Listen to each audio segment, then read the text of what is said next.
Establishment of Muslim League 1906. The Muslim League was established in 1906 in Dhaka.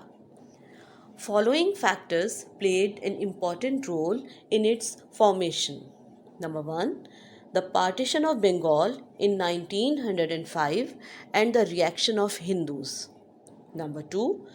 The British attitude. Number 3. Sense of deprivation of the Muslims. Number 4. Ignoring the Muslims politically. Due to these factors, the Muslims who had been oppressed by the British Hindu Corporation became active and came to the realm of common thinking. The following were the main objectives of the formation of the Muslim League. Number 1. To develop the feelings of loyalty towards the British among the Muslims and to remove all sorts of misunderstandings about the acts of the government. Number 2. To safeguard the political rights of the Muslims and to convey their demands to the government. Number 3. To develop friendly relations with all the nations of the subcontinent without harming the above mentioned objectives of Muslim League. Minto Morley Reforms 1909. The partition of Bengal in 1905 led to increased political unrest in the country. Hindus and Muslims were getting fed up with each other.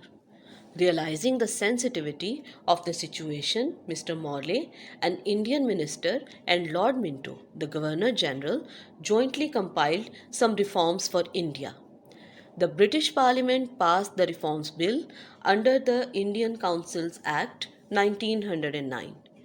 These reforms are commonly referred to as the Minto-Morley reforms.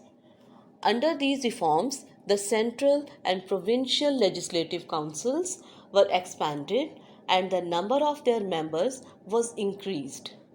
The separate electoral method was also approved. Muslim League welcomed the introduction of separate electoral method and declared it a success. This demand was made by members of the Shimla deputation during a meeting with Lord Minto 3 years ago in 1906. Lucknow Pact 1916. In 1916, Congress and the Muslim League held a joint session at Lucknow to conclude an agreement called the Lucknow Pact. In this pact, separate identity of Muslims and their demand for separate electorate were accepted for the first time. The government had already accepted this demand in the Minto-Morley reforms in 1909. Quaid-e-Azam Rahmatullah Alayh came to be known as the ambassador of Hindu-Muslim unity due to Lucknow Pact.